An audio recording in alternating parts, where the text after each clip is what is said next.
more you begin to investigate what we think we understand, where we came from, what we think we're doing, the more you begin to see we've been lied to. We've been lied to by every institution. What makes you think for 1 minute that the religious institution is the only one that's never been touched? The religious institutions of this world are at the bottom of the dirt. The religious institutions in this world are put there by the same people who gave you your government, your corrupt education, who set up your international banking cartels, because our masters don't give a damn about you or your family. All they care about is what they have always cared about, and that's controlling the whole damn world. We have been misled away from the true and divine presence in the universe that men have called God. I don't know what God is, but I know what He isn't. And unless and until you are prepared to look at the whole truth, and wherever it may go, whoever it may lead to, if you want to look the other way, or if you want to play favorites, then somewhere along the line you're going to find out you're messing with divine justice. The more you educate yourself, the more you understand where things come from, the more obvious things become, and you begin to see lies everywhere. You have to know the truth and seek the truth, and the truth will set you free.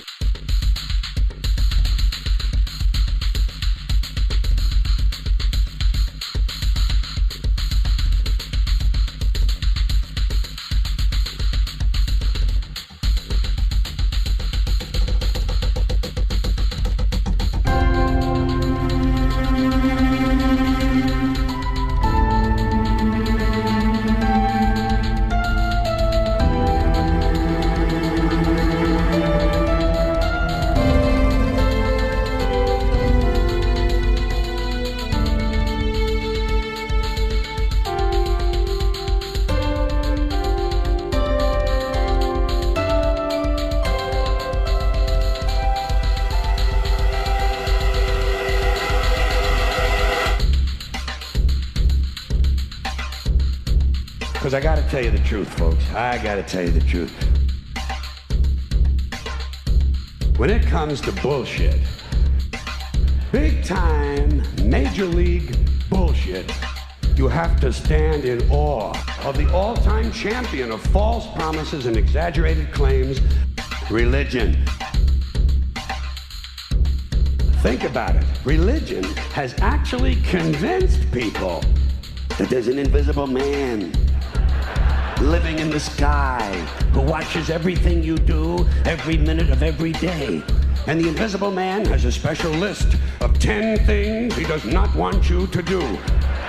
And if you do any of these 10 things, he has a special place full of fire and smoke and burning and torture and anguish where he will send you to live and suffer and burn and choke and scream and cry forever and ever till the end of time.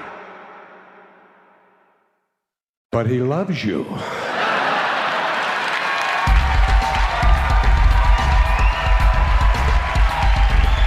loves you. He loves you and he needs money. He always needs money. He's all powerful, all perfect, all knowing, and all wise. Somehow just can't handle money. Religion takes in billions of dollars, they pay no taxes, and they always need a little more. Now, you talk about a good bullshit story. Holy shit.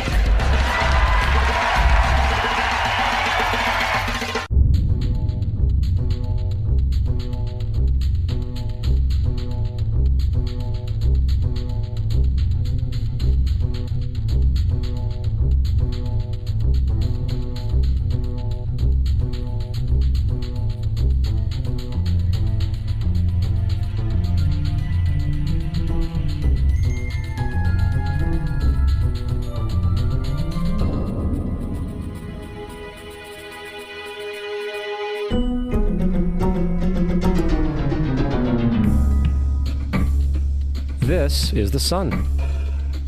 As far back as 10,000 BC, history is abundant with carvings and writings reflecting people's respect and adoration for this object.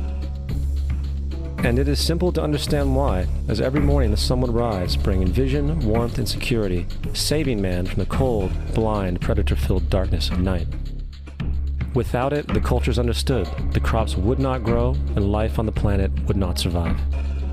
These realities made the sun the most adorned object of all time. Likewise, they were also very aware of the stars. The tracking of the stars allowed them to recognize and anticipate events which occurred over long periods of time, such as eclipses and full moons. They in turn cataloged celestial groups into what we know today as constellations. This is the cross of the zodiac, one of the oldest conceptual images in human history.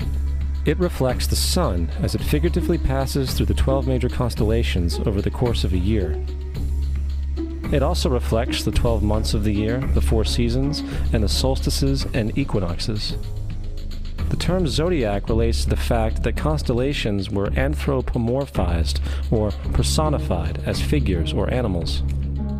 In other words, the early civilizations did not just follow the sun and stars, they personified them with elaborate myths involving their movements and relationships. The sun, with its life-giving and saving qualities, was personified as a representative of the unseen creator or God, God's Son, the light of the world, the savior of humankind. Likewise, the 12 constellations represented places of travel for God's Son, and were identified by names, usually representing elements of nature that happened during that period of time. For example, Aquarius, the water bearer, who brings the spring rains.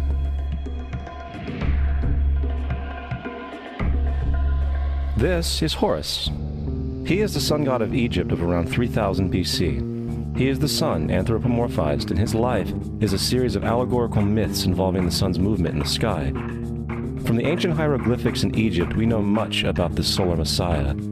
For instance, Horus, being the sun or the light, had an enemy known as Set, and Set was the personification of the darkness or night.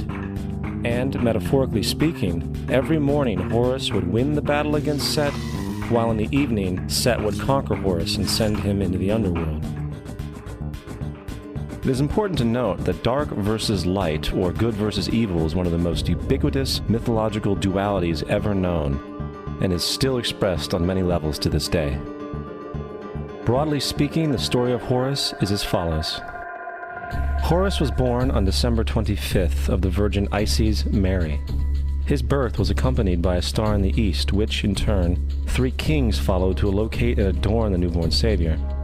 At the age of 12, he was a prodigal child teacher, and at the age of 30, he was baptized by a figure known as Anup, and thus began his ministry. Horus had 12 disciples he traveled about with, performing miracles such as healing the sick and walking on water. Horus was known by many gestural names such as the Truth, the Light, God's Anointed Son, the Good Shepherd, the Lamb of God, and many others. After being betrayed by Typhon, Horus was crucified, buried for 3 days, and thus resurrected. These attributes of Horus, whether original or not, seem to permeate many cultures of the world, for many other gods are found to have the same general mythological structure. Attis of Phrygia, born of the Virgin Nana on December 25th, crucified, placed in a tomb, and after 3 days was resurrected. Krishna of India, born of the Virgin Devaki, with a star in the east signaling his coming. He performed miracles with his disciples, and, upon his death, was resurrected. Dionysus of Greece, born of a virgin on December 25th, was a traveling teacher who performed miracles such as turning water into wine. He was referred to as the King of Kings, God's only begotten Son, the Alpha and Omega, and many others. And, upon his death, he was resurrected. Mithra of Persia, born of a virgin on December 25th, he had 12 disciples and performed miracles, and upon his death was buried for 3 days and thus resurrected. He was also referred to as the Truth, the Light, and many others. Interestingly, the sacred day of worship of Mithra was Sunday. The fact of the matter is, there are numerous saviors from different periods from all over the world which subscribe to these general characteristics. The question remains, why these attributes? Why the virgin birth on December 25th? Why dead for 3 days in the inevitable resurrection? Why 12 disciples or followers? To find out, let's examine the most recent of the solar messiahs. Jesus Christ was born of the Virgin Mary on December 25th in Bethlehem. His birth was announced by a star in the east, which 3 kings or magi followed to locate and adorn the new Savior. He was a child teacher at 12, and at the age of 30 he was baptized by John the Baptist, and thus began his ministry. Jesus had 12 disciples, which he traveled about with, performing miracles such as healing the sick, walking on water, raising the dead. He was also known as the King of Kings, the Son of God, the Light of the World, the Alpha and Omega, the Lamb of God, and many, many others. After being betrayed by his disciple Judas and sold for 30 pieces of silver, he was crucified, placed in a tomb, and after 3 days was resurrected and ascended into heaven. First of all, the birth sequence is completely astrological. The star in the east is Sirius, the brightest star in the night sky, which, on December 24th, aligns with the 3 brightest stars in Orion's belt.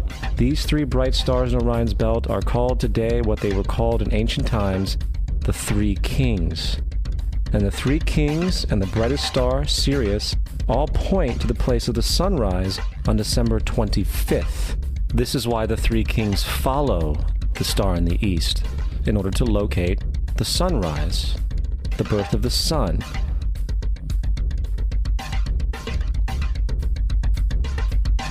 The Virgin Mary is the constellation Virgo, also known as Virgo the Virgin. Virgo in Latin means virgin. The ancient glyph for Virgo is the altered M. This is why Mary, along with other virgin mothers, such as Adonis's mother Myra or Buddha's mother Maya, begin with an M. Virgo is also referred to as the house of bread, and the representation of Virgo is a virgin holding a sheaf of wheat. This house of bread and its symbol of wheat represents August and September, the time of harvest. In turn, Bethlehem, in fact, literally translates to house of bread. Bethlehem is thus a reference to the constellation Virgo, a place in the sky, not on Earth. There's another very interesting phenomenon that occurs around December 25th, or the winter solstice. From the summer solstice to the winter solstice, the days become shorter and colder. And from the perspective of the northern hemisphere, the sun appears to move south and get smaller and more scarce. The shortening of the days and the expiration of the crops when approaching the winter solstice symbolize the process of death to the ancients. It was the death of the sun. And by December 22nd, the sun's demise was fully realized, for the sun, having moved south continually for 6 months, makes it to its lowest point in the sky. Here a curious thing occurs. The sun stops moving south, at least perceivably, for 3 days.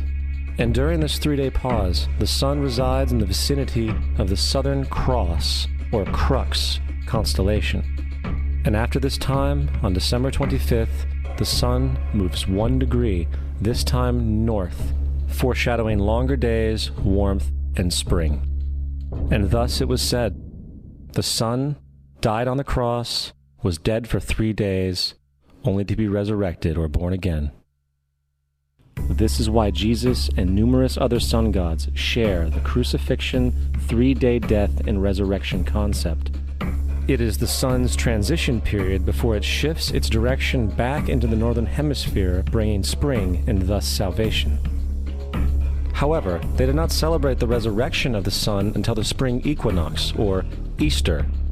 This is because at the spring equinox, the sun officially overpowers the evil darkness, as daytime thereafter becomes longer in duration than the night, and the revitalizing conditions of spring emerge. Now, probably the most obvious of all the astrological symbolism around Jesus regards the 12 disciples. They are simply the 12 constellations of the zodiac, which Jesus, being the sun, travels about with. In fact, the number 12 is replete throughout the Bible.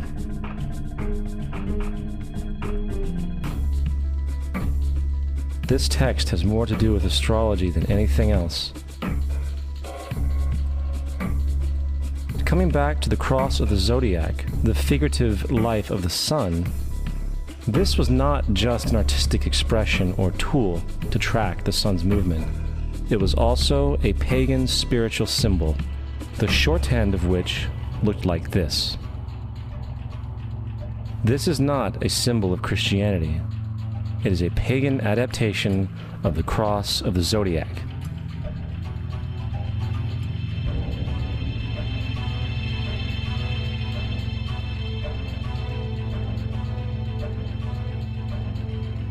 This is why Jesus in early occult art is always shown with his head on the cross, for Jesus is the Son of God, the light of the world, the risen Savior who will come again, as it does every morning, the glory of God who defends against the works of darkness, as he is born again every morning and can be seen coming in the clouds, up in heaven, with his crown of thorns or sun rays.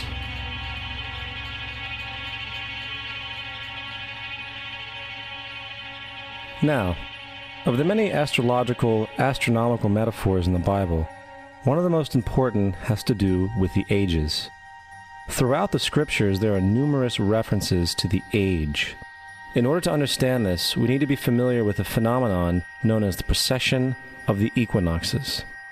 The ancient Egyptians, along with cultures long before them, recognized that approximately every 2150 years, the sunrise on the morning of the spring equinox would occur in a different sign of the zodiac. This has to do with a slow, angular wobble that the Earth maintains as it rotates on its axis. It is called a precession because the constellations go backwards rather than through the normal yearly cycle. The amount of time it takes for the precession to go through all 12 signs is roughly 25,765 years. This is also called the Great Year, and ancient societies were very aware of this, and they referred to each 2150-year period as an age. From 4300 BC to 2150 BC, it was the age of Taurus, the bull. From 2150 BC to 1 AD, it was the age of Aries, the ram. And from 1 AD to 2150 AD, it is the age of Pisces, the age we are still in to this day. And in and around 2150, we will enter the new age, the age of Aquarius. Now, the Bible reflects, broadly speaking, a symbolic movement through 3 ages while foreshadowing a 4th. In the Old Testament, when Moses comes down Mount Sinai with the 10 Commandments, he is very upset to see his people worshiping a golden bull calf. In fact, he shattered the stone tablets and instructed his people to kill each other in order to purify themselves. Most biblical scholars will attribute this anger to the fact that the Israelites were worshiping a false idol or something to that effect. The reality is, the golden bull is Taurus the bull, and Moses represents the new age of Aries the ram. This is why Jews even today still blow the ram's horn. Moses represents the new age of Aries, and upon the new age, everyone must shed the old age. Other deities mark these transitions as well, such as Mithra, a pre-Christian god who kills the bull in the same symbology. Now Jesus is the figure who ushers in the age following Aries, the age of Pisces, or the 2 fish. Fish symbolism is very abundant in the New Testament. Jesus feeds 5,000 people with bread and 2 fish. When he begins his ministry walking along Galilee, he befriends 2 fishermen who follow him. And I think we have all seen the Jesus fish on the back of people's cars. Little do they know what it actually means. It is a pagan astrological symbolism for the sun's kingdom during the age of Pisces. Also, Jesus' assumed birth date is essentially the start of this age. At Luke 22:10, when Jesus is asked by his disciples where the next Passover will be after he is gone, Jesus replies, "Behold, when ye are entered into the city, there shall a man meet you, bearing a pitcher of water. Follow him into the house where he entereth in." This scripture is by far one of the most revealing of all the astrological references. The man bearing the pitcher of water is Aquarius, the water bearer, who is always pictured as a man pouring out a pitcher of water. He represents the age after Pisces, and when the sun, God's Son, leaves the age of Pisces, Jesus, it will go into the house of Aquarius, as Aquarius follows Pisces in the precession of the equinoxes. All Jesus is saying is that after the age of Pisces will come the age of Aquarius.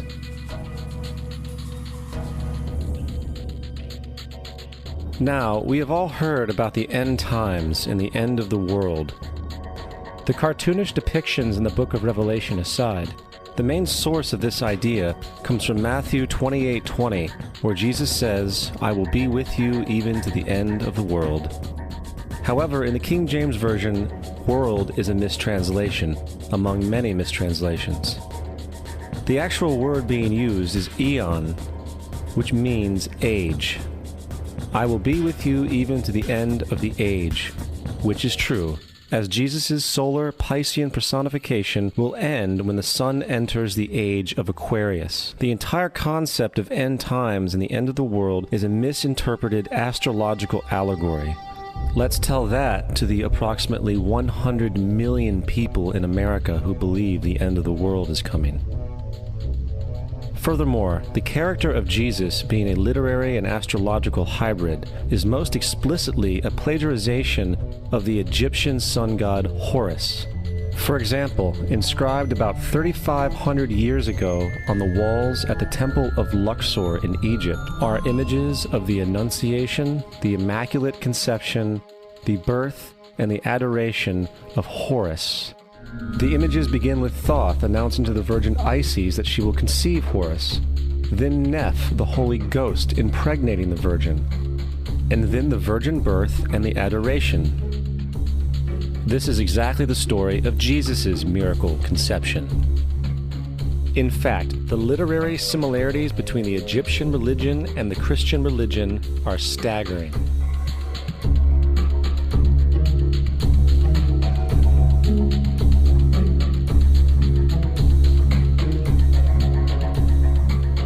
And the plagiarism is continuous.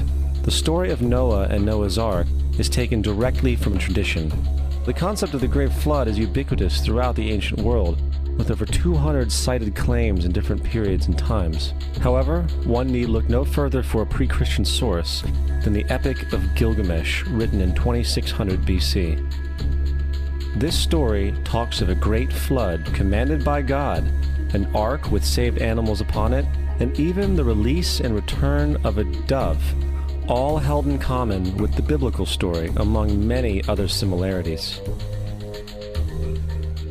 And then there is the plagiarized story of Moses. Upon Moses' birth, it is said that he was placed in a reed basket and set adrift in a river in order to avoid infanticide. He was later rescued by a daughter of royalty and raised by her as a prince. This baby in a basket story was lifted directly from the myth of Sargon of Akkad of around 2250 BC. Sargon was born, placed in a reed basket in order to avoid infanticide, and set adrift in a river. He was in turn rescued and raised by Aki, a royal midwife. Furthermore, Moses is known as the lawgiver, the giver of the Ten Commandments, the Mosaic Law. However, the idea of a law being passed from God to a prophet up on a mountain is also a very old motif. Moses is just another lawgiver in a long line of lawgivers in mythological history. In India, Manu was the great lawgiver. In Crete, Minos ascended Mount Dicta, where Zeus gave him the sacred laws, while in Egypt there was Meses, who carried stone tablets and upon them the laws of God were written. Manu, Minos, Meses, Moses. And as far as the Ten Commandments, they are taken outright from spell 125 in the Egyptian Book of the Dead. What the Book of the Dead phrased, "I have not stolen," became "Thou shalt not steal." "I have not killed," became "Thou shalt not kill." "I have not told lies," became "Thou shalt not bear false witness," and so forth. In fact, the Egyptian religion is likely the primary foundational basis for the Judeo-Christian theology. Baptism, afterlife, final judgment, virgin birth, death and resurrection, crucifixion, the Ark of the Covenant, circumcision, saviors, Holy Communion, Great Flood, Easter, Christmas, Passover, and many, many more are all attributes of Egyptian ideas long predating Christianity and Judaism. Justin Martyr, one of the first Christian historians and defenders, wrote, "When we say that he, Jesus Christ, our teacher, was produced without sexual union, was crucified and died and rose again and ascended into heaven, we propound nothing different from what you believe regarding those who you esteem sons of Jupiter. In a different writing, Justin Martyr said, "He was born of a virgin, except this in common with what you believe of Perseus." It's obvious that Justin and other early Christians knew how similar Christianity was to the pagan religions. However, Justin had a solution. As far as he was concerned, the devil did it. The devil had the foresight to come before Christ and create his characteristics in the pagan world. Fundamentalist Christianity, fascinating. These people actually believe the world is 12,000 years old. Swear to God. I actually asked one of these guys, okay, dinosaur fossils. He says, dinosaur fossils? God put those here to test our faith.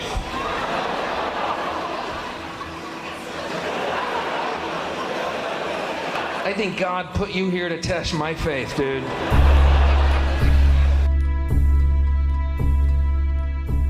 The Bible is nothing more than an astrotheological literary hybrid, just like nearly all religious myths before it.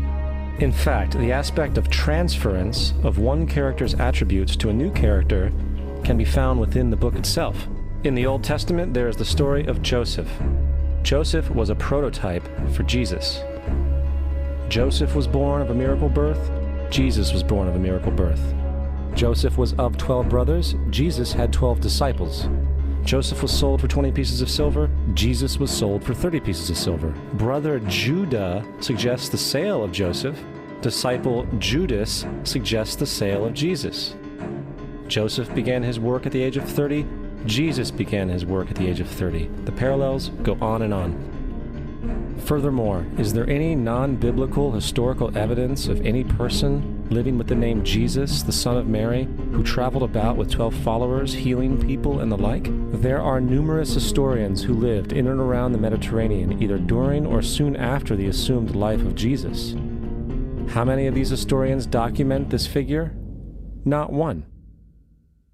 However, to be fair, that doesn't mean defenders of the historical Jesus haven't claimed the contrary. 4 historians are typically referenced to justify Jesus' existence. Pliny the Younger, Suetonius, and Tacitus are the first 3. Each one of their entries consists of only a few sentences at best, and only referred to Christus or the Christ, which in fact is not a name but a title. It means the Anointed One. The 4th source is Josephus, and this source has been proven to be a forgery for hundreds of years. Sadly, it is still cited as truth. You would think that a guy who rose from the dead and ascended into heaven for all eyes to see and performed the wealth of miracles acclaimed to him would have made it into the historical record. It didn't, because once the evidence is weighed, there are very high odds that the figure known as Jesus did not even exist.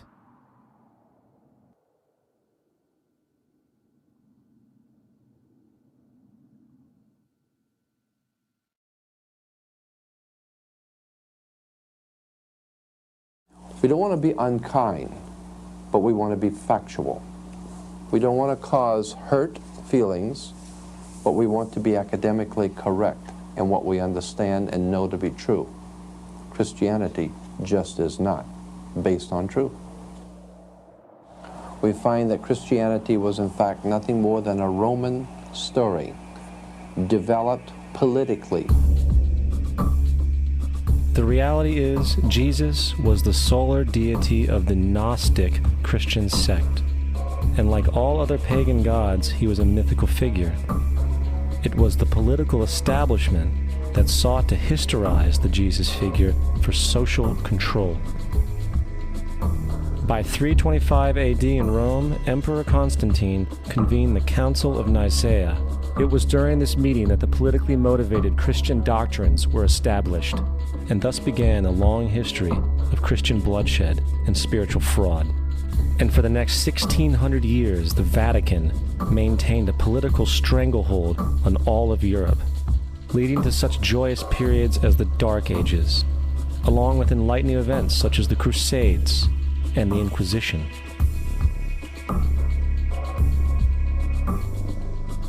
Christianity, along with all other theistic belief systems, is the fraud of the age. It serves to detach the species from the natural world, and likewise each other. It supports blind submission to authority. It reduces human responsibility to the effect that God controls everything, and in turn awful crimes can be justified in the name of a divine pursuit. And most importantly, it empowers those who know the truth, but use the myth to manipulate and control societies. The religious myth is the most powerful device ever created and serves as the psychological soil upon which other myths can flourish.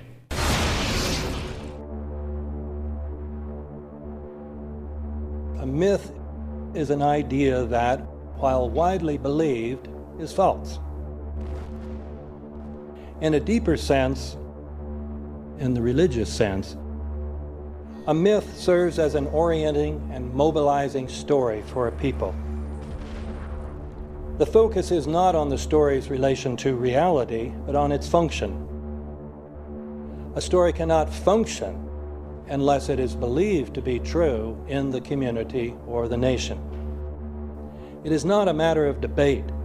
If some people have the bad taste to raise the question of the truth of the sacred story, the keepers of the faith do not enter into debate with them. They ignore them or denounce them as blasphemers. It is wrong, blasphemous, and sinful for you to suggest, imply, or help other people come to the conclusion that the U.S. government killed 3,000 of its own citizens.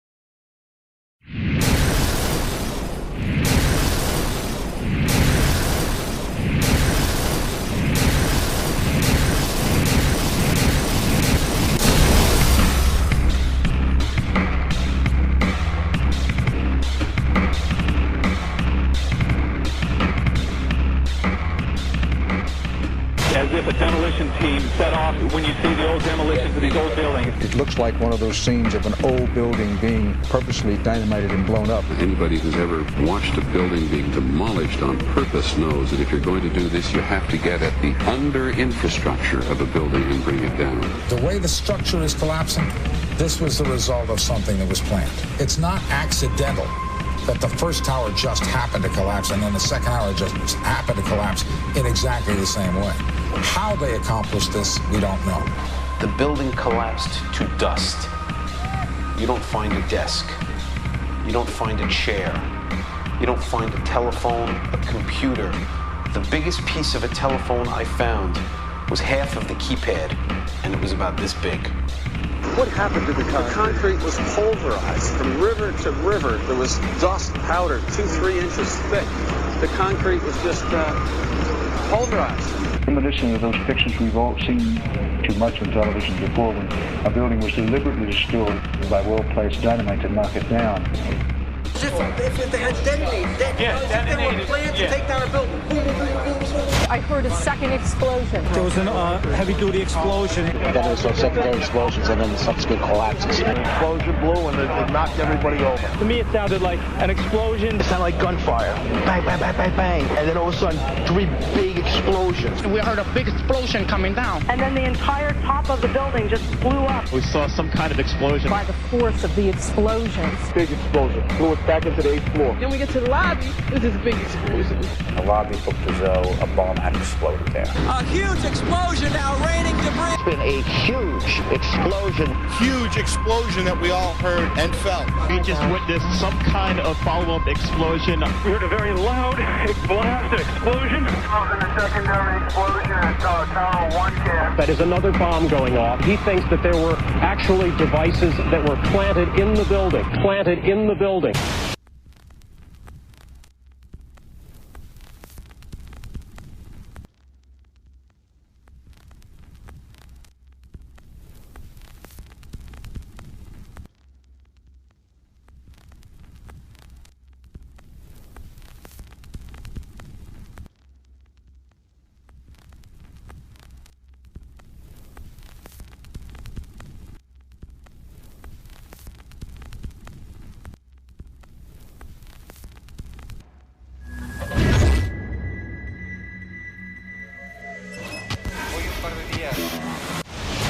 I don't think anybody could have predicted that they would try to use an airplane as a missile, a hijacked airplane as a missile. Nobody in our government, at least, and I don't think the prior government that could envision flying airplanes into buildings.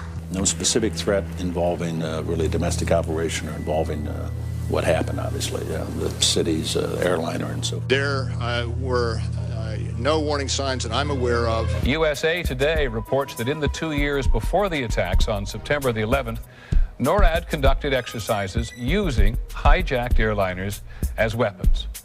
And one target was the World Trade Center.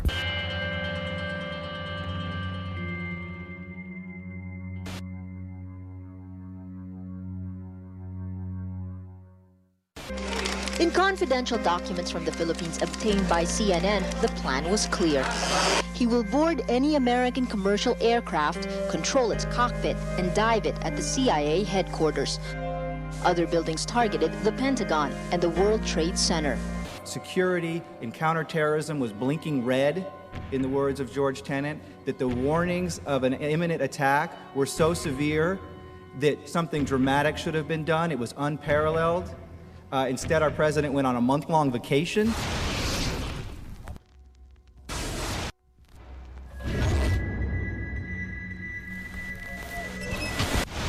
The head of Pakistani intelligence at the ISI, Mahmoud Ahmed, requested Omar Sheikh to wire $100,000 to Mohammed Atta, who was the lead hijacker. Hijacker Mohammed Atta received wire transfers via Pakistan. The man sending the money to Atta is believed to be Ahmed Umar Saeed Sheikh. Omar Sheikh admitted he was supported by the Pakistan government's intelligence service, the ISI.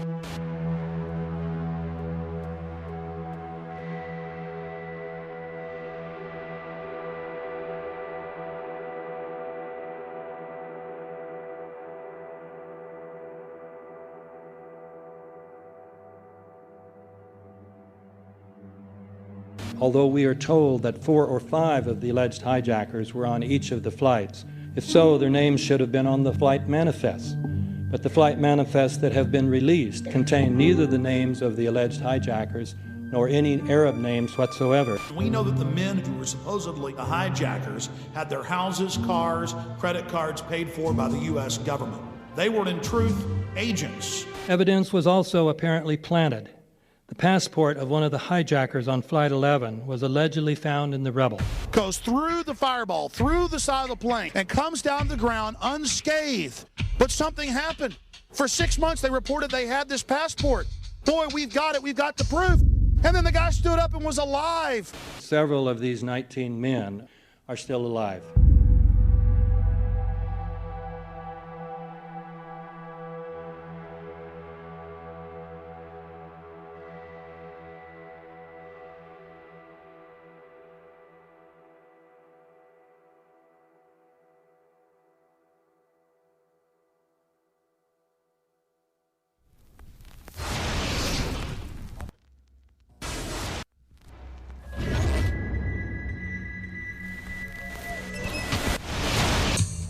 Of course we're after Saddam Hussein, bin Laden. He's January 2001, the Bush administration orders the FBI and intelligence agencies to back off investigations involving the bin Laden family, including 2 of Osama bin Laden's relatives, who were living, guess where, in Falls Church, Virginia, right next to CIA headquarters. When he was already America's most wanted criminal, he reportedly spent 2 weeks in the American hospital in Dubai, was treated by an American doctor, and visited by the local CIA agent.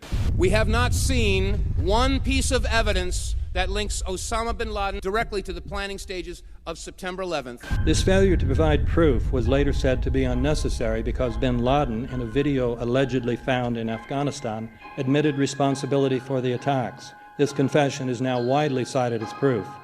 But the man in this video has darker skin, fuller cheeks, and a broader nose than the Osama bin Laden of all other videos. We again seem to have planted evidence. In 1976, Osama's older brother Salim bin Laden hired a man in Texas by the name of Jim Bath to handle all the investments in the United States for the bin Laden family. Jim Bath also happens to be a personal, almost lifelong friend and former Air National Guard pilot with George W. Bush. The connections between the Bushes and the bin Ladens become much more clear when George Herbert Walker Bush made trips to Saudi Arabia in 1998 and 2000 to meet with the bin Laden family on behalf of a company called the Carlyle Group.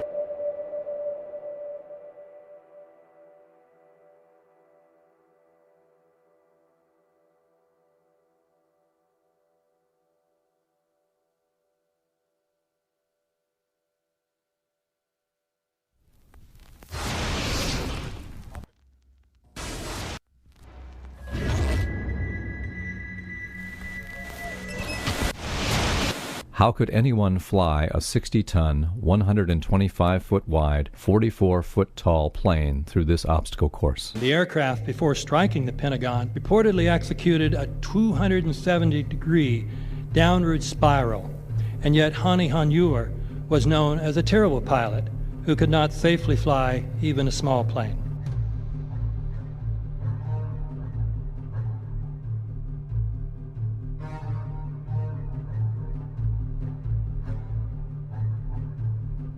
No seats, no luggage, no bodies.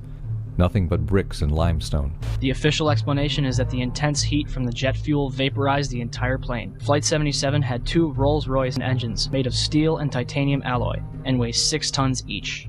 It is scientifically impossible, but 12 tons of steel and titanium was vaporized by jet fuel. We're also told that the bodies were able to be identified either by their fingerprints or by the DNA. So what kind of fire can vaporize aluminum and tempered steel and yet leave human bodies intact? From my close-up inspection, there's no evidence of a plane having crashed anywhere near the Pentagon. And as I said, the only pieces left that you can see are small enough that you could pick up in your hand. Shortly after the strike, government agents picked up debris and carried it off. The entire lawn was covered with dirt and gravel, so that any remaining forensic evidence was literally covered up. The videos from security cameras, which would show what really hit the Pentagon, were immediately confiscated by agents of the FBI, and the Department of Justice has to this day refused to release them. If these videos would prove that the Pentagon was really hit by a 757, most of us would assume the government would release them.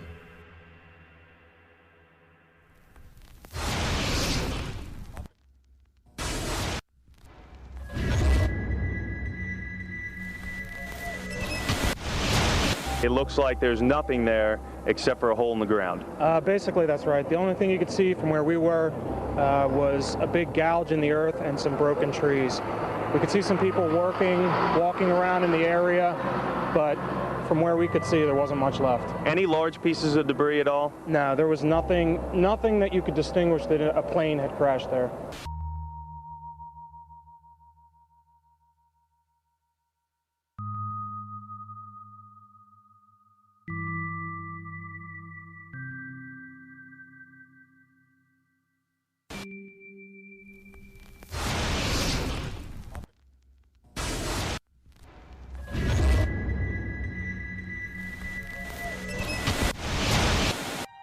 Pancake theory, according to which the fires, while not melting the steel, heated it up sufficiently to cause the floors weakened by the airplane strikes to break loose from the steel columns, and this started a chain reaction. So you would expect then from that theory, which is the official theory, to see a whole stack of floors piled up on top of each other and then a spindle of core columns standing too. The core of each of the twin towers consisted of 47 massive steel columns. If the floors had broken loose from them, these columns would have still been sticking up into the air 1,000 feet.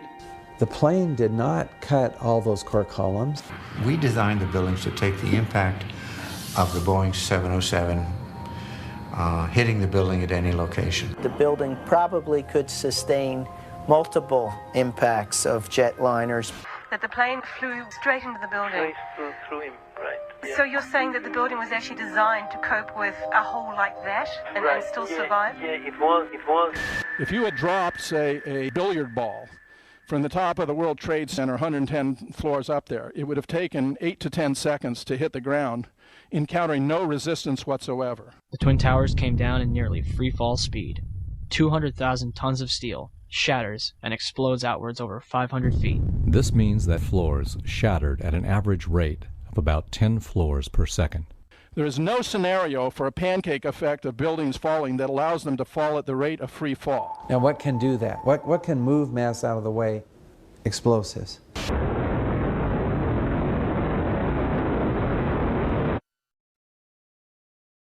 "47 huge steel columns going up the core. They're interconnected. How do you get them to fail simultaneously so the core disappears? It looks like those core columns were cut. The way we do this is by cutting the beam at an angle.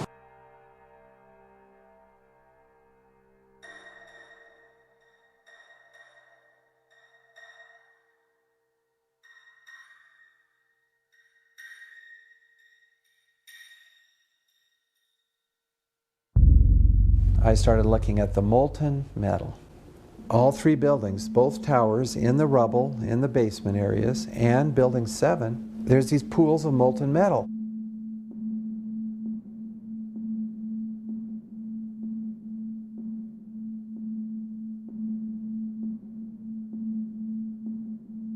You'd get down below and you'd see molten steel running down the channel rails, like you're in a foundry. Like lava. The molten steel was found 3, 4, and 5 weeks later, when the rubble was being removed. He said that molten steel was also found underneath World Trade Center 7. So I'm looking through the official reports. What do they say about the molten metal? They say nothing. But wait a minute. This is important evidence. So where'd that come from? Thermite is so hot that it'll just cut through steel, through structural steel, for example, like a knife through butter. The products are molten iron and aluminum oxide, which goes off primarily as a dust. You know those enormous dust clouds? You can imagine when you assemble these chemicals on a large scale.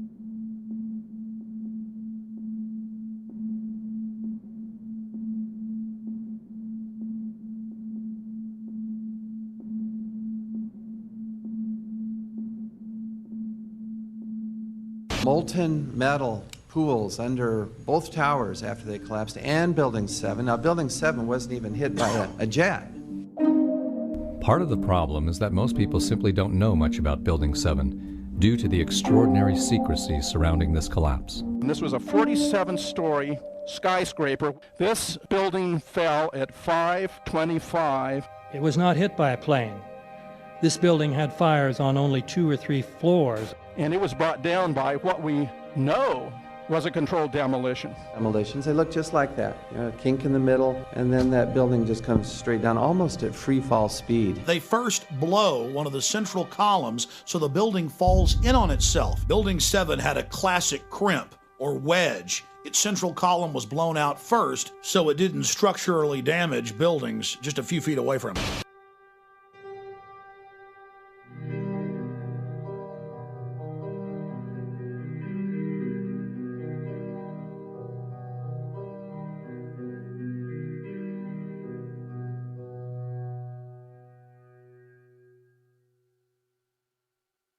Our office was on the B1 level. As I was talking to a supervisor at 8:46, and all of a sudden we hear, boom!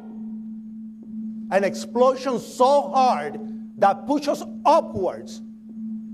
And it came from the basement between the B2 level and the B3 level. And when I went to verbalize, we hear, boom! The impact of the plane on the top. As I'm walking by the main freight corridor building in the corridor, that's when I got blown.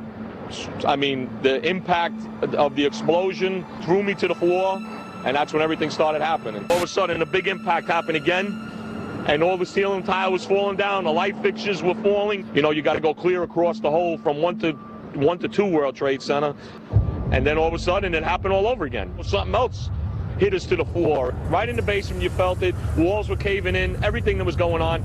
I mean, I know of people that got killed in the basement. I know of people that got broken legs in the basement. People that got reconstructive surgery because the walls hit them in the face.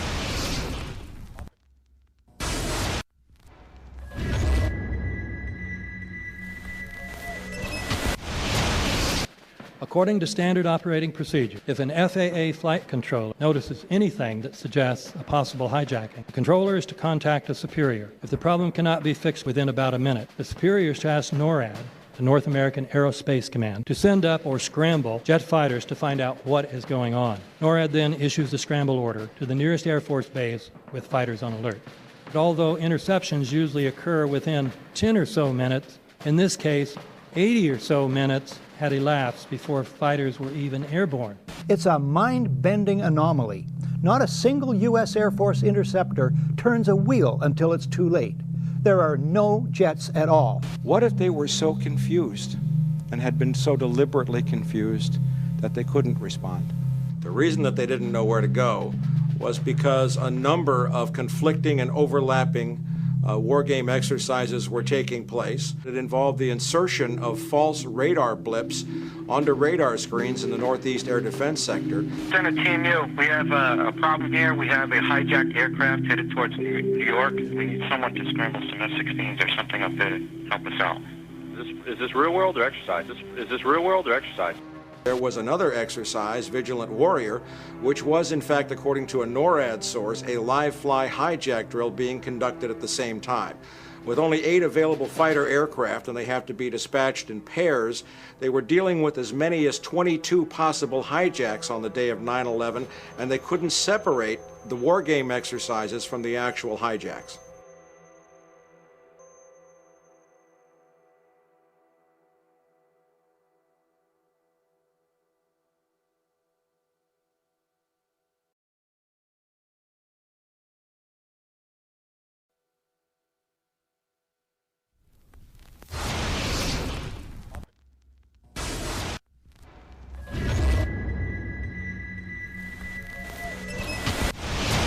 Page 172.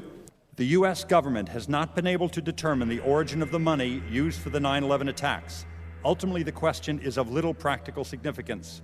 The American authorities have not managed to trace the source of the funding. And then the most amazingly disingenuous statement ultimately is it of little consequence. It is of massive consequence. Doesn't it matter who paid for 9/11? The collapse of Building 7 has been recognized as especially difficult to explain. The 9/11 Commission report implicitly admitted that it could not explain the collapse of this building by not even mentioning it. President, why are you and the Vice President insisting on appearing together before the 9/11 Commission? Because the 9/11 Commission wants to ask us questions. That's why we're meeting, and I look forward to meeting with them and answering their questions. Why you're appearing together rather than separately, which was their request? Because it's a good chance for both of us to answer questions that the 9/11 Commission is looking forward to asking us, and I'm looking forward to answering them. Let's see. Do you think they should be able to stand up and speak their own words? They should go under oath. They should be, yeah. In public.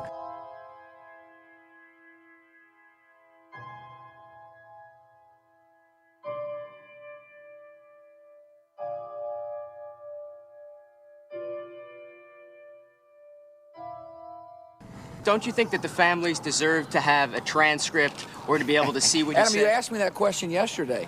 I got the same answer, yeah.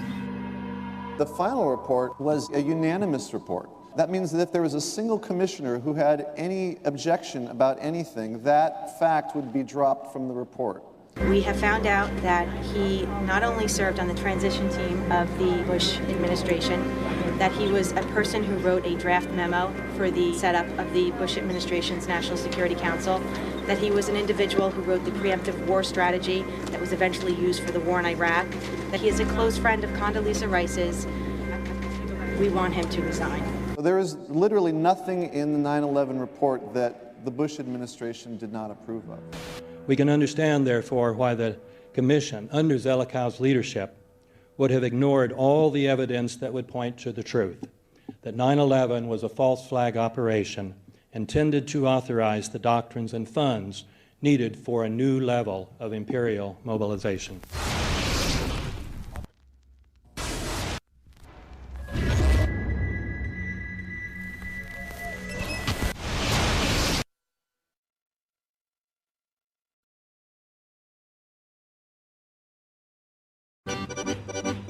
armed with knives, armed with chemical, biological, nuclear weapons. Fanatics, terrorists, September 11th. September 11th, killers, September 11th, terrorists. Terrorists of Al-Qaeda, terrorists, nuclear weapons, terrorists. 9/11, terror, terrorist, evil. September 11th, September 11th. The terrorists, war and danger. September 11th, terrorism, global terrorism, terrorism, terrorists, terrorists, terrorists, terrorists, terrorists, the terror, terrorists, terrorist, terrorism. September 11th, global terrorism, terrorist, terrorism. September 11th, world terrorism, terrorism. September 11th, global terrorism. September the 11th, terror, weapons of mass destruction. September the 11th, terrorists, the evil terrorists, no.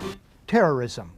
The words are hypnotically repeated. Terrorism, terrorist, terrorist threat, and of course, believed to be linked to Al-Qaeda.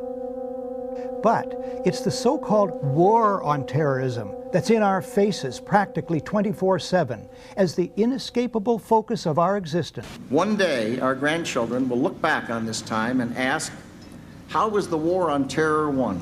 The entire U.S. ruling class, ruling elite, comes to see terrorism as the preferred means, indeed the only means, to provide social cohesion, to provide an enemy image for the society to keep it together. According to neocon theory from Carl Schmitt, you have to have an enemy image in order to have a society. It's a very dangerous thing because now it means that the entire social order, the political parties, intellectual life, politics in general, all based on a monstrous myth. Monstrous myth.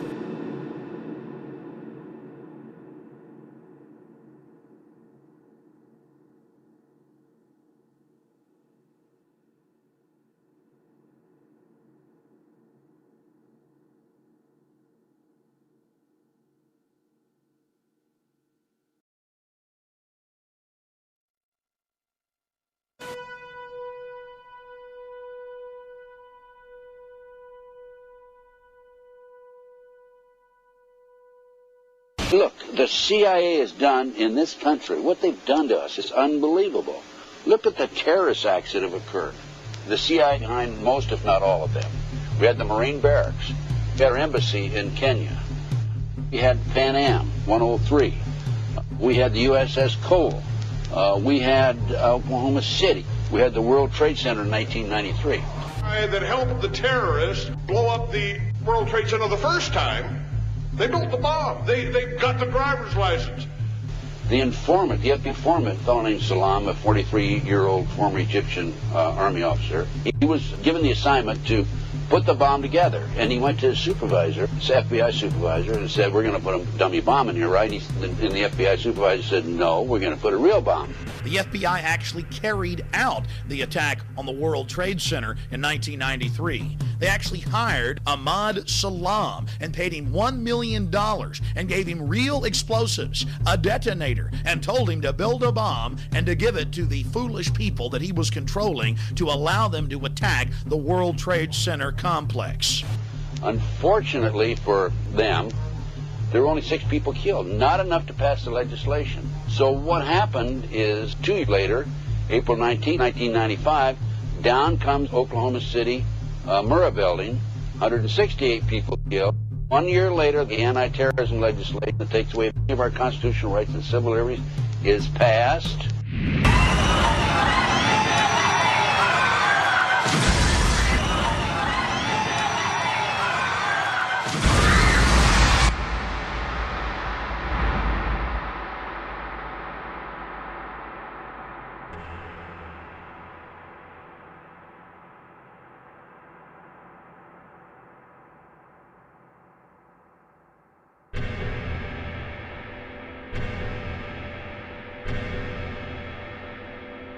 Because at 9:30 this morning, we were actually running an exercise for over a company of 1,000 people in London, based on simultaneous bombs going off precisely at the railway stations that happened this morning. So I still have the hairs on the back of my neck standing upright. To get this quite straight, you were running an exercise to see how you would cope with this, and it happened while you were running the exercise? Precisely.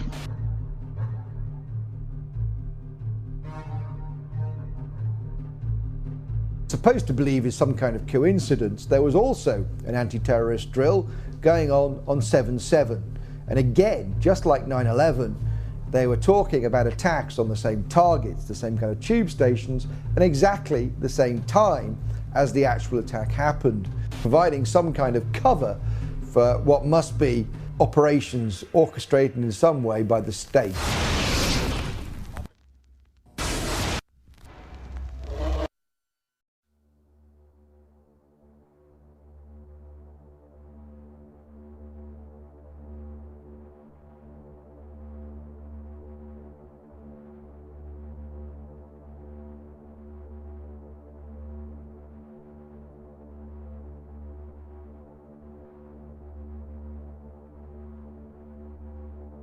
I am absolutely appalled at how much people in this country do not think. We are given to understand that, that an Arabic guy out there up in the mountains financed the most elaborate attack on this country. Do you think some people in a cave, were able to have NORAD stand down? Do you think that people in a cave were able to have all of this happen?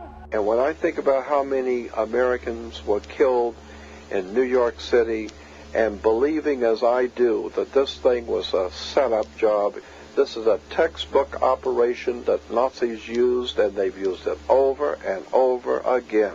America has been suckered in one more time. I don't have to tell you things are bad. Everybody knows things are bad. The dollar buys a nickel's worth. Banks are going bust. Shopkeepers keep a gun under the counter. Punks are running wild in the street, and there's nobody anywhere who seems to know what to do, and there's no end to it. We know the air is unfit to breathe, and our food is unfit to eat. We sit watching our TVs while some local newscaster tells us that today we had 15 homicides and 63 violent crimes, as if that's the way it's supposed to be. We know things are bad, worse than bad. They're crazy. It's like everything everywhere is going crazy, so we don't go out anymore. We sit in the house, and slowly the world we're living in is getting smaller, and all we say is, please, at least leave us alone in our living rooms. Let me have my toaster and my TV and my steel-belted radios, and I won't say anything. Just leave us alone. Well, I'm not going to leave you alone. I want you to get mad. I don't want you to protest. I don't want you to riot. I don't want you to write to your congressman because I wouldn't know what to tell you to write. I don't know what to do about the depression and the inflation and the Russians and the crime in the street. All I know is that first, you've got to get mad. You've got to say, I'm a human being. God damn it. My life has value.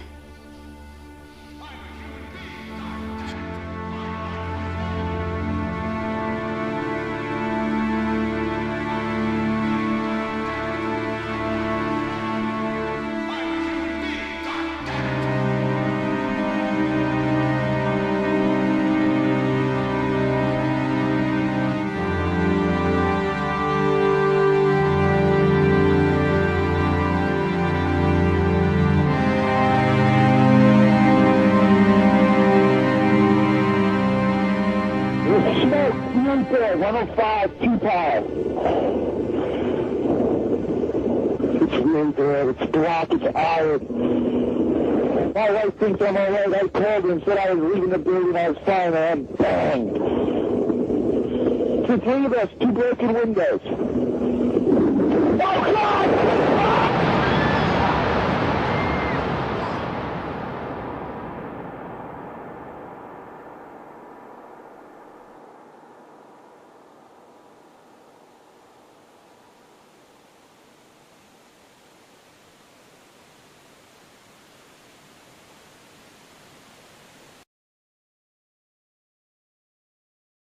Ladies and gentlemen, the very word secrecy is repugnant in a free and open society, and we are, as a people, inherently and historically opposed to secret societies, to secret oaths, and to secret proceedings.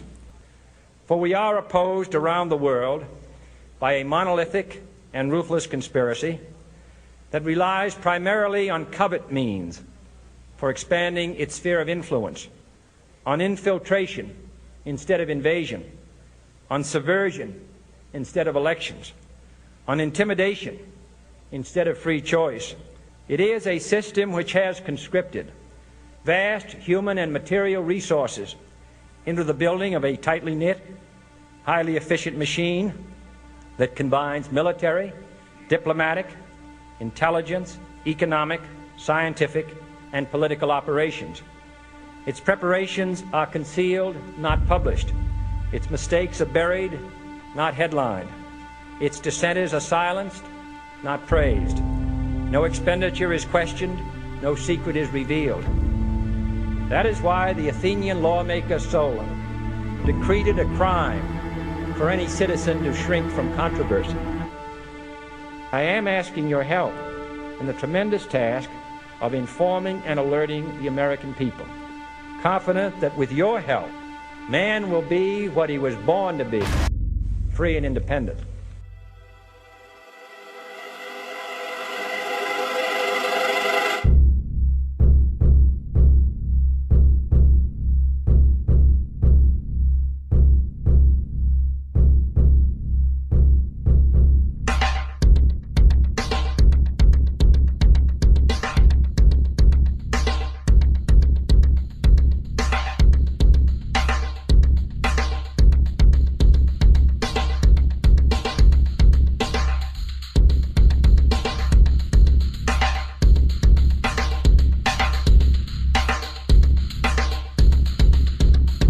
In 1775, the American Revolutionary War began as the American colonies sought to detach from England and its oppressive monarchy.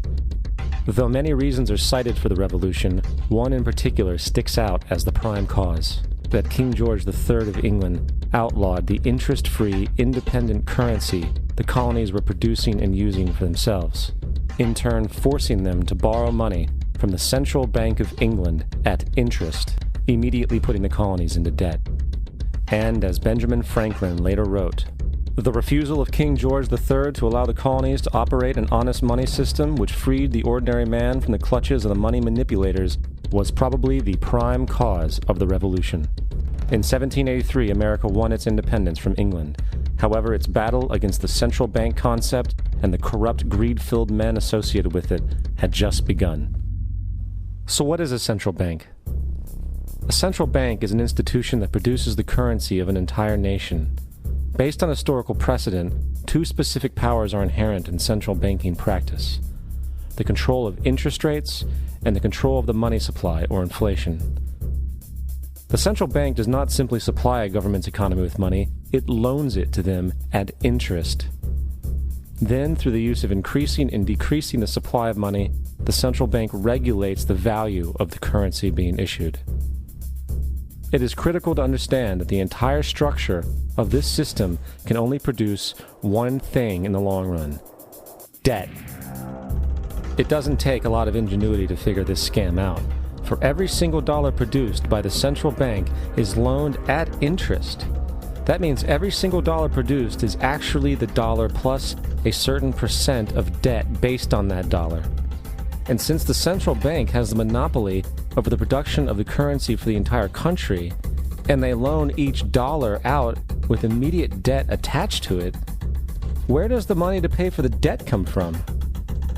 It can only come from the central bank again, which means the central bank has to perpetually increase its money supply to temporarily cover the outstanding debt created, which in turn, since that new money is loaned out at interest as well, creates even more debt.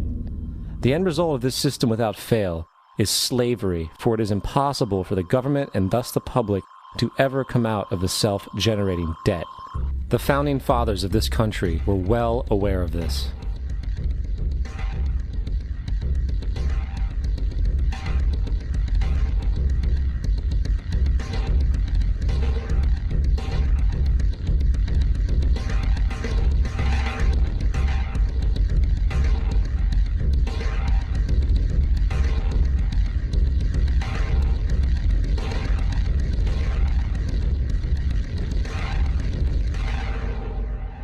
By the early 20th century, the U.S. had already implemented and removed a few central banking systems, which were swindled into place by ruthless banking interests.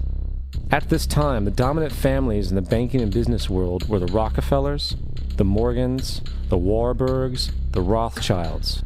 And in the early 1900s, they sought to push once again legislation to create another central bank. However, they knew the government and public were very weary of such an institution, so they needed to create an incident to affect public opinion.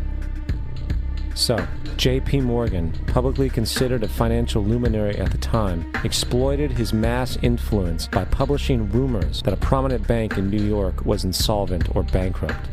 Morgan knew this would cause mass hysteria, which would affect other banks as well. And it did. The public, in fear of losing their deposits, immediately began mass withdrawals. Consequently, the banks were forced to call in their loans, causing the recipients to sell their property, and thus a spiral of bankruptcies, repossessions, and turmoil emerged. Putting the pieces together a few years later, Frederick Allen of Life magazine wrote, "The Morgan interests took advantage to precipitate the panic, guiding it shrewdly as it progressed."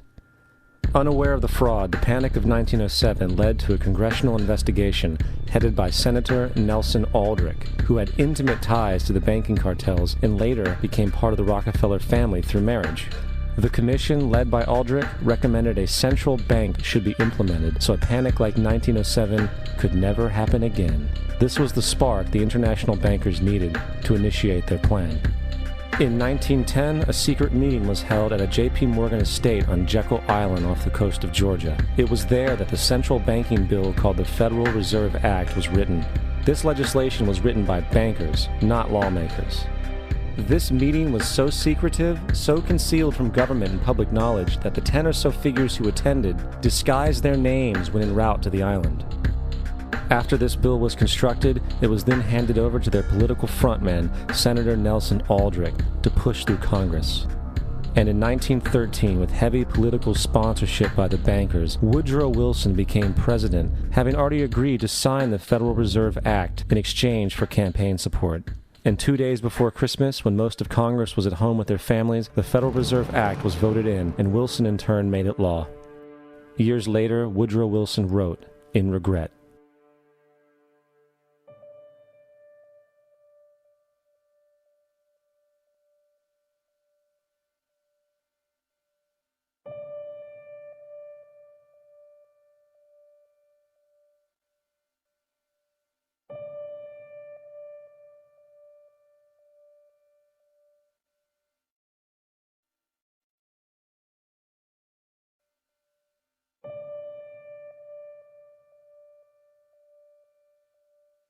Congressman Louis McFadden also expressed the truth after the passage of the bill.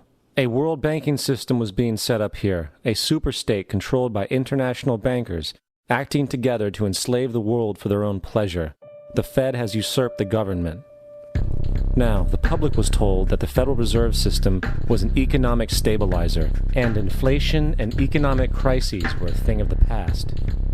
Well, as history has shown, nothing is further from the truth. The fact is, the international bankers now had a streamlined machine to expand their personal ambitions. It's alive! It's alive!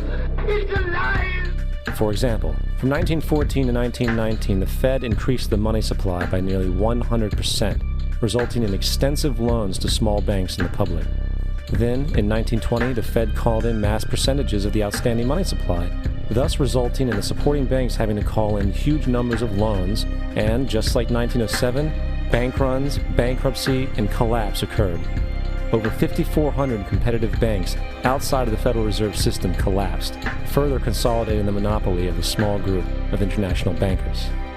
Privy to this crime, Congressman Lindbergh stepped up and said in 1921, "Under the Federal Reserve Act, panics are scientifically created. The present panic is the first scientifically created one, worked out as we figure a mathematical equation."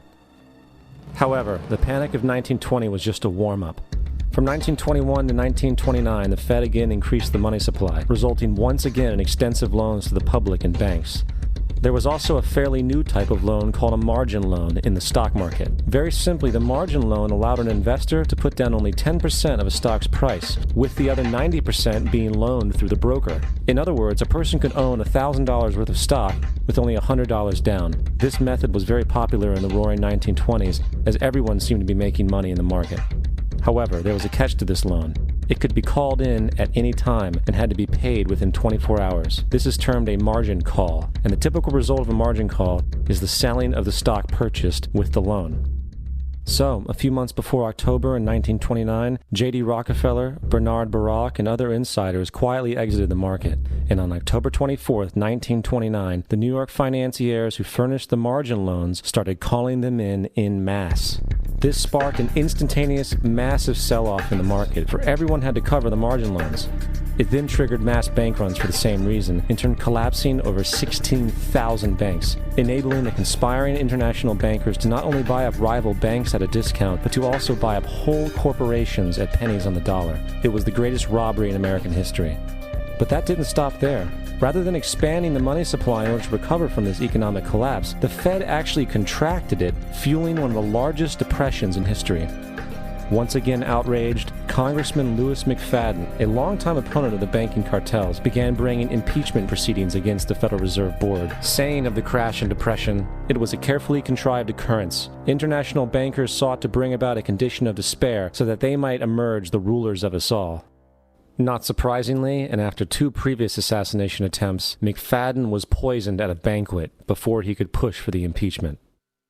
Now, having reduced the society to squalor, the Federal Reserve bankers decided that the gold standard should be removed. In order to do this, they needed to acquire the remaining gold in the system. So, under the pretense of helping to end the Depression, came the 1933 gold seizure.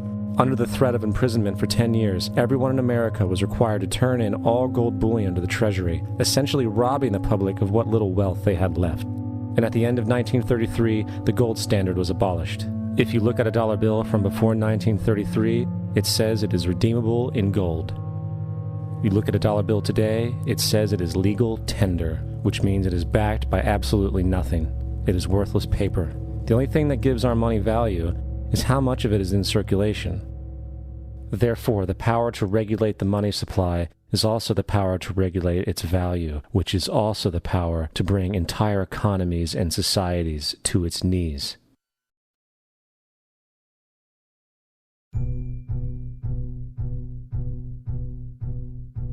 It's important to clearly understand, the Federal Reserve is a private corporation. It is about as Federal Express. It makes its own policies and is under virtually no regulation by the U.S. government. It is a private bank that loans all the currency at interest to the government, completely consistent with the fraudulent central banking model that the country sought to escape from when it declared independence in the American Revolutionary War. Now, going back to 1913, the Federal Reserve Act was not the only unconstitutional bill pushed through Congress. They also pushed the federal income tax. It's worthwhile to point out that the American public's ignorance towards the federal income tax is a testament to how dumbed down and oblivious the American population really is. First of all, the federal income tax is completely unconstitutional, as it is a direct, unapportioned tax. All direct taxes have to be apportioned to be legal based on the Constitution. Secondly, the required number of states in order to ratify the amendment to allow the income tax was never met, and this has even been cited in modern court cases.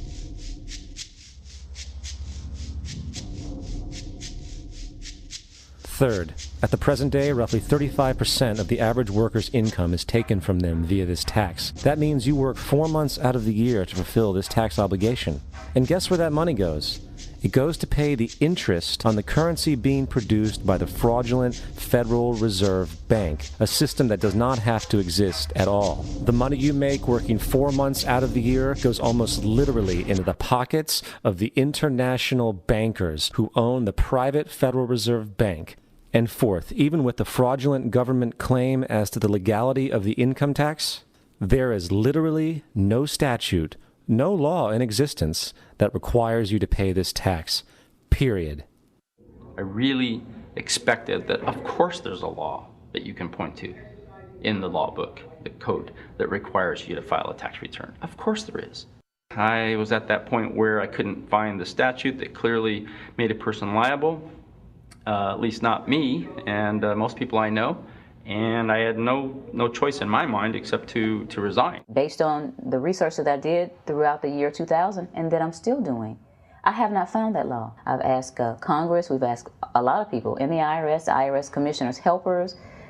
They can't answer, because if they answer, the American people are going to know that this whole thing is a fraud.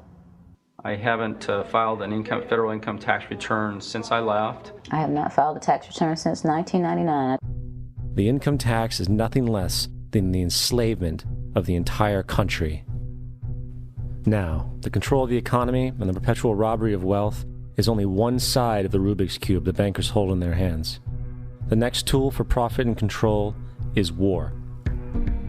Since the inception of the Federal Reserve in 1913, a number of large and small wars have commenced. The three most pronounced were World War I, World War II, and Vietnam. World War I. In 1914, European wars broke out centered around England and Germany. The American public wanted nothing to do with the war. In turn, President Woodrow Wilson publicly declared neutrality. However, under the surface, the U.S. administration was looking for any excuse it could find to enter it. In a noted observation by Secretary of State William Jennings, the large banking interests were deeply interested in the World War because of the wide opportunities for large profits. It's important to understand that the most lucrative thing that can happen for the international bankers is war, for it forces the country to borrow even more money from the Federal Reserve Bank at interest. Woodrow Wilson's top advisor and mentor was Colonel Edward House, a man with intimate connections with the international bankers who wanted in the war. In a documented conversation between Colonel House, Wilson's advisor, and Sir Edward Grey, the Foreign Secretary of England, regarding how to get America into the war, Grey inquired, "What will Americans do if Germans sink an ocean liner with American passengers on board?" House responded, "I believe that a flame of indignation would sweep the United States, and that by itself would be sufficient to carry us into war." So, on May 7, 1915, on essentially the suggestion of Sir Edward Grey, a ship called the Lusitania was deliberately sent into German-controlled waters, where German military vessels were known to be. And, as expected, German U-boats torpedoed the ship, exploding stored ammunition, killing 1,200 people. To further understand the deliberate nature of this setup, the German embassy actually put advertisements in the New York Times telling people that if they boarded the Lusitania, they did so at their own risk, as such a ship sailing from America to England through the war zone would be liable to destruction. In turn, and as anticipated, the sinking of the Lusitania caused a wave of anger among the American population, and America entered the war a short time after. The First World War caused 323,000 American deaths. J.D. Rockefeller made $200 million off of it. Not to mention the war cost about $30 billion for America, most of which was borrowed from the Federal Reserve Bank at interest, furthering the profits of the international bankers. World War II. On December 7, 1941, Japan attacked the American fleet at Pearl Harbor, triggering our entry into that war. President Franklin D. Roosevelt declared the attack was a day that will live in infamy. A day of infamy indeed, but not because of the alleged surprise attack on Pearl Harbor. After 60 years of surfacing information, it is clear that not only was the attack on Pearl Harbor known weeks in advance, it was outright wanted and provoked. Roosevelt, whose family had been New York bankers since the 18th century, whose uncle Frederick was on the original Federal Reserve Board, was very sympathetic to the interests of the international bankers, and the interest was to enter the war, as we've seen, nothing is more profitable for international bankers than war. In a journal entry by Roosevelt's Secretary of War Henry Stimson, dated November 25, 1941, he documented a conversation he had with Roosevelt. The question was, how should we maneuver them into firing the first shot? It was desirable to make sure the Japanese be the ones to do this, so that there should remain no doubt as to who were the aggressors. In the months leading up to the attack on Pearl Harbor, Roosevelt had done almost everything in his power to anger the Japanese, showing a posture of aggression. He halted all of Japan's imports of American petroleum. He froze all the Japanese assets in the United States. He made public loans to nationalist China and supplied military aid to the British, both enemies of Japan in the war, which, by the way, is completely in violation of international war rules. And on December 4th, 3 days before the attack, Australian intelligence told Roosevelt about a Japanese task force moving towards Pearl Harbor. Roosevelt ignored it. So, as hoped and allowed, on December 7th, 1941, Japan attacked Pearl Harbor, killing 2,400 soldiers. Before Pearl Harbor, 83% of the American public wanted nothing to do with the war. After Pearl Harbor, 1 million men volunteered for the war. It is important to note, Nazi Germany's war effort was largely supported by two organizations, one of which was called IG Farben. IG Farben produced 84% of Germany's explosives, and even the Zyklon B used in the concentration camps to kill millions. One of the unspoken partners of IG Farben was J.D. Rockefeller's Standard Oil Company in America. In fact, the German Air Force could not operate without a special additive patented by Rockefeller's Standard Oil.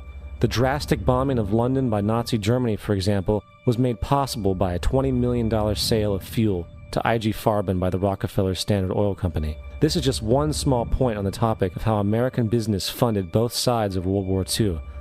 One other treasonous organization worth mentioning is the Union Banking Corporation of New York City. Not only did it finance numerous aspects of Hitler's rise to power, along with actual materials during the war, it was also a Nazi money laundering bank, which was eventually exposed for having millions of dollars of Nazi money in its vaults. The Union Banking Corporation of New York was eventually seized for violations of the Trading with the Enemy Act. Guess who the director and vice president of the Union Bank was? Prescott Bush, our current president's grandfather, and of course our former president's father. Keep that in mind when considering the moral and political dispositions of the Bush family. Vietnam. The United States' official declaration of war on North Vietnam in 1964 came after an alleged incident involving 2 U.S. destroyers being attacked by North Vietnamese PT boats in the Gulf of Tonkin. This was known as the Gulf of Tonkin incident. This single situation was the catalytic pretext for massive troop deployment and full-fledged warfare. One problem, however, the attack on the U.S. destroyers by Vietnamese PT boats never happened. It was a completely staged event to have an excuse to enter the war. Former Secretary of Defense Robert McNamara stated years later that the Gulf of Tonkin incident was a mistake, while many other insiders and officers have come forward, relaying that it was a contrived farce, a complete lie.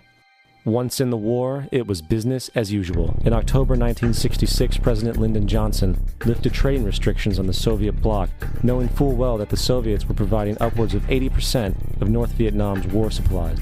Consequently, Rockefeller interests financed factories in the Soviet Union, which the Soviets used to manufacture military equipment and send it to North Vietnam. However, the funding of both sides of this conflict was only one side of the coin. In 1985, Vietnam's rules of engagement were declassified. This detailed what American troops were and were not allowed to do in the war.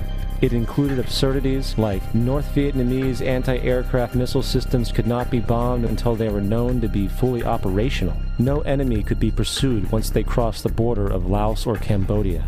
And most revealing of all, the most critical strategic targets were not allowed to be attacked unless initiated by high military officials. Apart from these imposed ludicrous limitations, North Vietnam was informed of these restrictions and therefore could base entire strategies around the limitations of the American forces.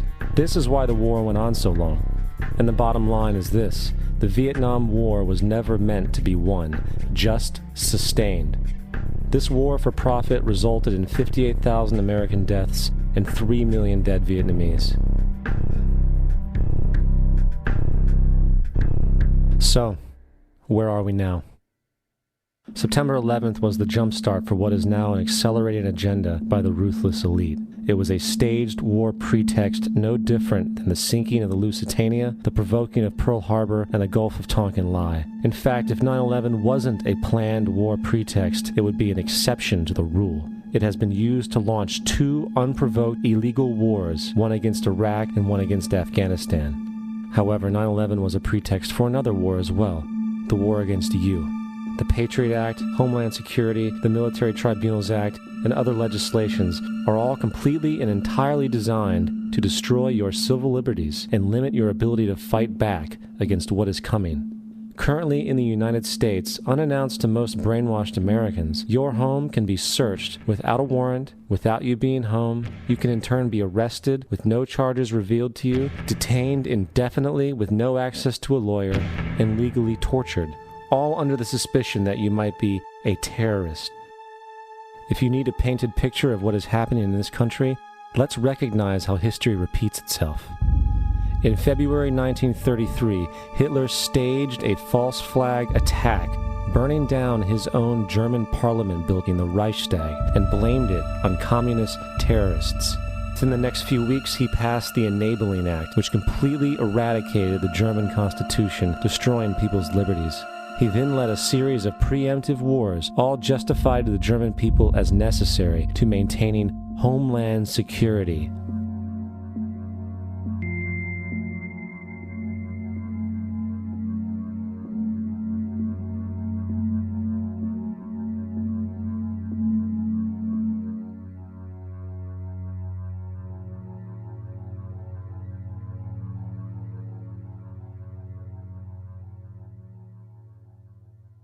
Am Schicksal des Kommunismus und der sich mit ihm verbrüdernden anderen Organisationen ändert dies nichts. Our enemy is a radical network of terrorists and every government that supports them. It's time to wake up. The people in power go out of their way to make sure that you are perpetually misled and manipulated. The majority's perception of reality, especially in the political arena, is not their own. It is shrewdly imposed upon them without them even knowing it. For example, the public at large actually believes the invasion of Iraq is going badly, as sectarian violence doesn't seem to stop. What the public fails to see is that the destabilization of Iraq is exactly what the people behind the government want. This war is to be sustained so the region can be divided up, domination of the oil maintained, continual profits reaped for the defense contractors, and most importantly, permanent military bases established to be used as a launching pad against other oil-bearing, non-conforming countries such as Iran and Syria. For further implication that the civil war and destabilization is purely intentional, in 2005, 2 elite British SAS officers were arrested by Iraqi police after being caught driving around in their car shooting at civilians while dressed up as Arabs. After being arrested and taken to a jail in Basra, the British Army immediately requested the release of these men. When the Basra government refused, British tanks came in and physically broke out the men from the Basra prison. If you wish to destroy an area, how do you do it? Well, there are 2 ways. You can go in there and bomb it and so forth, but that is not very efficient. What you do is you try to get the people in that area to kill each other and to destroy their own territory, their own farms. And that's what's been done in that area. The way in which you destroy an opponent is get him to destroy himself by dividing his ranks against one another. Then you feed both sides. You have agents feeding both sides, inflaming both sides. And they kill each other off. And it's time that some of us woke up to this reality to understand that people who try to maintain empires and create empires do it by manipulating the people they're trying to conquer. You might want to ask yourself why the entire culture is utterly saturated with mass media entertainment from all sides, while the educational system in America continues its stupefying downward slide since the U.S. government decided to take over and subsidize the public school system. What your government pays for, it gets. When we understand that, then we look at government-financed institutions of education and see the kind of students and the kind of education that's being turned out by these government-financed schools.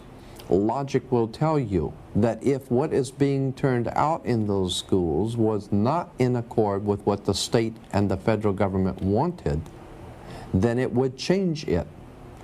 The bottom line is that the government is getting what they have ordered. They do not want your children to be educated. They do not want you to think too much. That is why our country and our world has become so proliferated with entertainments, mass media, television shows, amusement parks, drugs, alcohol, and every kind of entertainment to keep the human mind entertained, so that you don't get in the way of important people by doing too much thinking. You had better wake up and understand that there are people who are guiding your life and you don't even know it. We're in a lot of trouble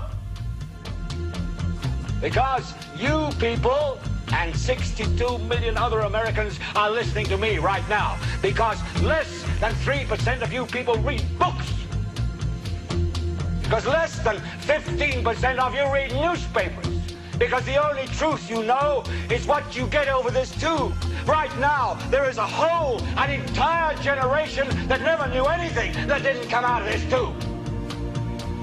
This tube is the gospel, the ultimate revelation. This tube can make or break presidents, popes, prime ministers. This tube is the most awesome goddamn force in the whole godless world. And woe is us if it all falls into the hands of the wrong people. And when the largest company in the world controls the most awesome goddamn propaganda force in the whole godless world, who knows what shit will be peddled for truth on this network. So you listen to me. Listen to me. Television is not the truth. Television is a goddamn amusement park. Television is a circus, a carnival, a traveling troupe of acrobats, storytellers, dancers, singers, jugglers, sideshow freaks, lion tamers, and football players. We're in the boredom-killing business. But you people sit there day after day, night after night, all ages, colors, creeds. We're all you know. You're beginning to believe the illusions we're spinning here. You're beginning to think that the tube is reality and that your own lives are unreal. You do whatever the tube tells you. You dress like the tube. You eat like the tube. You raise your children like the tube. You even think like the tube. This is mass madness, you maniacs. In God's name, you people are the real thing. We are the illusion. The last thing the men behind the curtain want is a conscious, informed public capable of critical thinking, which is why a continually fraudulent zeitgeist is output via religion, the mass media, and the educational system. They seek to keep you in a distracted, naive bubble, and they are doing a damn good job of it. In 2005, an arrangement between Canada, Mexico, and the United States was made. This arrangement, unannounced to the public, unregulated by Congress, merges the United States, Mexico, and Canada into one entity, erasing all borders. It's called the North American Union, and you might want to ask yourself why you've never heard of this. In fact, there is only one mainstream reporter who has actually heard of and has had the courage to cover this issue. The Bush administration's open borders policy and its decision to ignore the enforcement of this country's immigration laws is part of a broader agenda.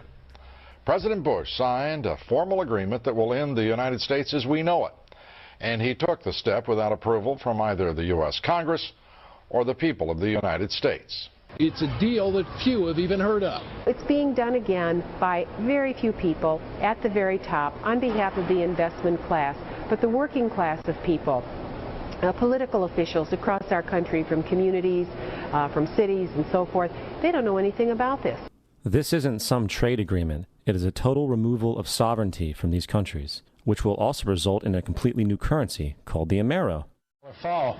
Apart from that, I think one thing people who are dollar-based need to focus on is the Amero. That's the one thing that nobody's talking about that I think is going to have a big impact on everybody's life in Canada, the U.S., and Mexico. The Amero is the proposed new currency for the North American community, which is being developed right now between Canada, the U.S., and Mexico to make a borderless community, much like the EU, and the dollar, Canadian dollar, U.S. dollar, and the Mexican peso replaced by the Amero. By default of this agreement, the American Constitution will eventually be obsolete. You would think that a situation like this would be on the cover of every major newspaper. That is until you realize that the people who are behind this movement are the same people behind the mainstream media, and you are not told what you're not supposed to know. The North American Union is the same concept as the European Union, the African Union, and the soon-to-be Asian Union, and the same people are behind all of them. And, when the time is right, the North American Union, the European Union, the African Union, and the Asian Union will be merged together, forming the final stages of a plan these men have been working on for over 60 years. A one-world government.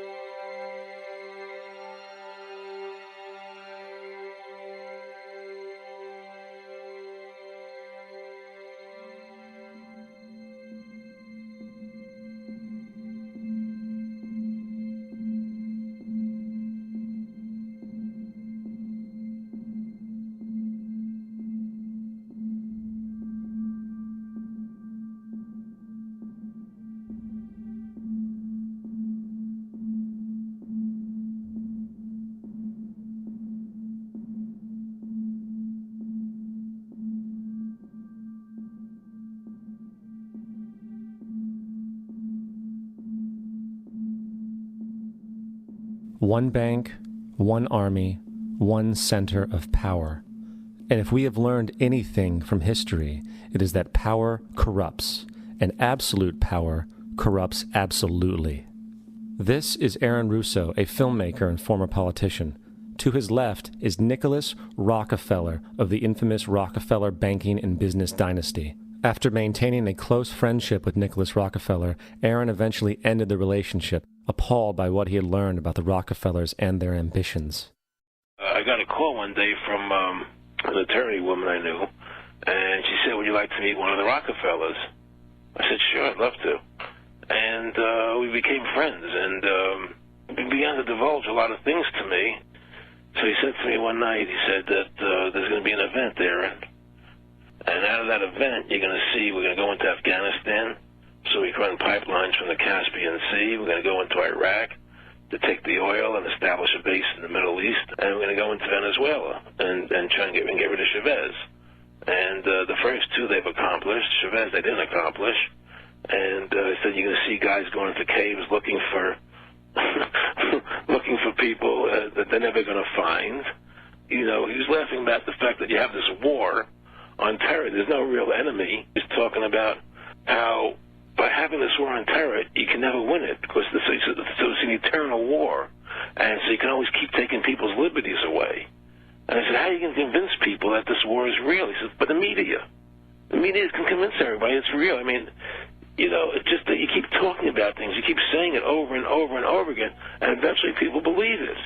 You know, you created the Federal Reserve in 1913 through lies. You create 9/11, which is another lie. Through 9/11, then you're fighting a war on terror, and now all of a sudden you go into Iraq, which was another lie, and now they're going to do Iran. You know, and it's all one thing leading to another, leading to another, leading to another. Now, I would say, what are you doing this for? What's the point of this thing? You have all the money in the world you ever want. You have all the power. I said, you know, you're hurting people. It's not a good thing. And he would say, what do you care about the people for? Take care of yourself and you take care of your family. And then I said to him, what are the ultimate goals here? He said, the ultimate goal is to get everybody in this world chipped with the RFID chip and have all money be on those chips and everything on those chips. And if anybody wants to protest what we do or violate what we want, we just turn off their chip. That's right, microchipped.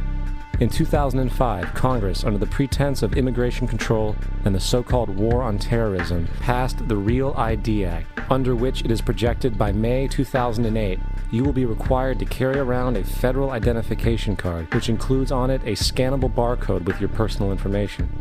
However, this barcode is only an intermediary step before the card is equipped with a VeriChip RFID tracking module, which will use radio frequencies to track your every move on the planet.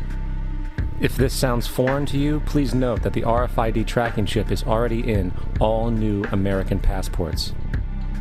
And the final step is the implanted chip, which many people have already been manipulated into accepting under different pretenses. We have a Florida family who are really pioneers in a brave new world. They have volunteered to be the first ever to have microchip identification devices implanted into their body. After 9/11, I was really concerned with the security of my family. I wouldn't mind having something planted permanently in my arm that would identify me. In the end, everybody will be locked into a monitored control grid where every single action you perform is documented. And if you get out of line, they can just turn off your chip, for at that point in time, every single aspect of society will revolve around interactions with the chips. This is the picture that is painted for the future if you open your eyes to see it. A centralized one-world economy where everyone's moves and everyone's transactions are tracked and monitored, all rights removed. The most incredible aspect of all. These totalitarian elements will not be forced upon the people. The people will demand them. For the social manipulation of society through the generation of fear and division has completely detached humans from their sense of power and reality. A process which has been going on for centuries, if not millennia. Religion, patriotism, race, wealth, class, and every other form of arbitrary, separatist identification and thus conceit has served to create a controlled population, utterly malleable in the hands of the few. Divide and conquer is the motto, and as long as people continue to see themselves as separate from everything else, they lend themselves to being completely enslaved. The men behind the curtain know this, and they also know that if people ever realize the truth of their relationship to nature and the truth of their personal power, the entire manufactured zeitgeist they prey upon will collapse like a house of cards.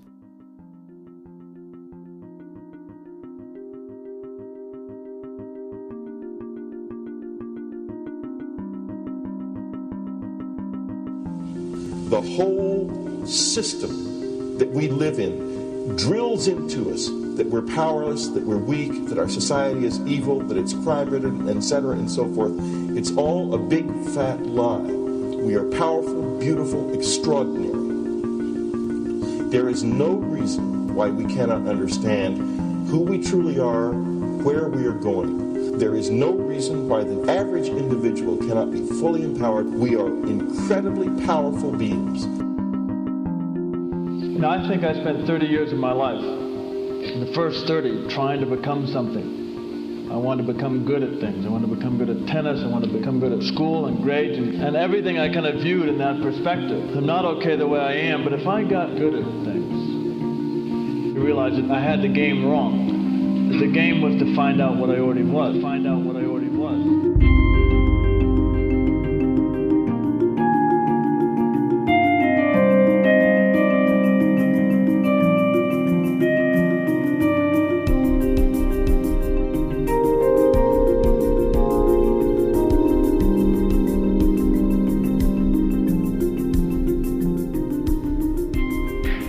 Culture, we've been trained for individual differences to stand out.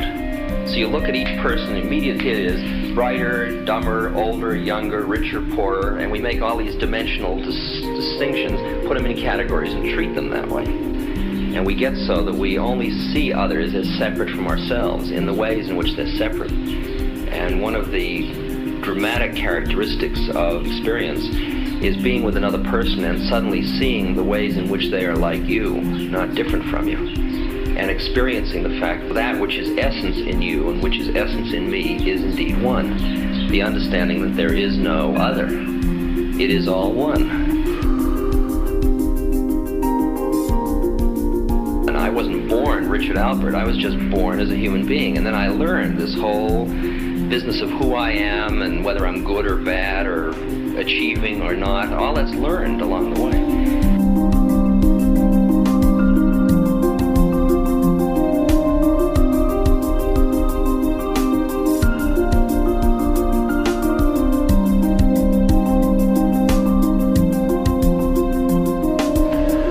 The old appeals to racial, sexual, and religious chauvinism, to rabid nationalist fervor, are beginning not to work. A new consciousness is developing which sees the earth as a single organism and recognizes that an organism at war with itself is doomed.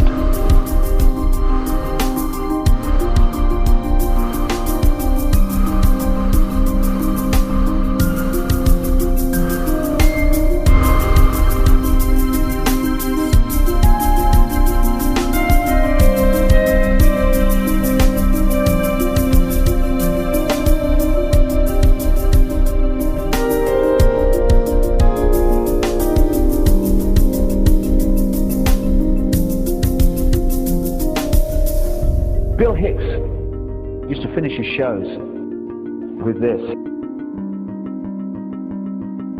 Life's like a ride in an amusement park. And when you go on it, you think it's real, because that's how powerful our minds are. And the ride goes up and down and round and round. It has thrills and chills, and it's very brightly colored. And it's very loud, but it's fun for a while. Some have been on the ride for a long time, and they begin to question, is this real, or is this just a ride? And other people have remembered, and they come back to us and they say, hey, don't worry. Don't be afraid ever, because this is just a ride. And we kill those people.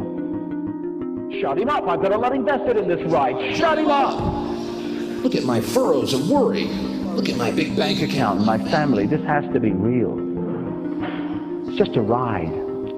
But we will kill those good guys who try and tell us that. You ever notice that? And let the demons run amok? But it doesn't matter, because it's just a ride, and we can change it anytime we want. It's only a choice. No effort, no work, no job, no savings of money. Just a choice right now between fear and love.